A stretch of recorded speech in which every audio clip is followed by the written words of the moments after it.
most of them just wanted to, one, check on how everybody else was doing. They care about others and their coworkers. They cared about the civilians. They wanted to know how the civilians were. And they said, I'm ready to get back on the truck tonight. And we had to tell them, no, you do what the doctor says do. Yes, the Salisbury fire chief sharing an update on 12 firefighters who were just hurt in an explosion tonight. He says all of them will be okay. A miracle, a blessing here. This incident happened at a home on Laurel Street that's right off of North Long Street near Spencer. At least a dozen firefighters, 11 from Salisbury and 1 from Spencer, who were injured in this incident. And the fire chief says many of them are expected to be home with their families tonight. Great news. WCNC Charlotte's Walker Lawson joining us live with the latest. Walker, this could have been so much worse.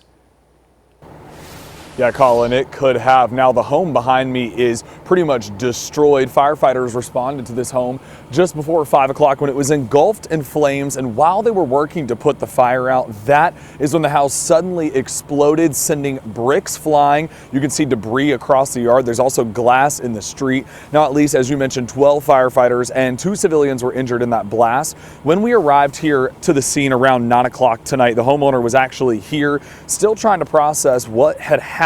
He tells us he was at work when the fire broke out and that around 8 people live in this home. But during the time of the fire, only his brother and sister were here. Now, he says his sister is in the hospital.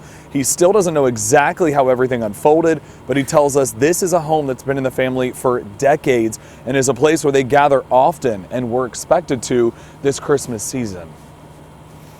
Yeah, we was going to have Christmas here, but I guess we're not going to have it here. We're still going to have Christmas.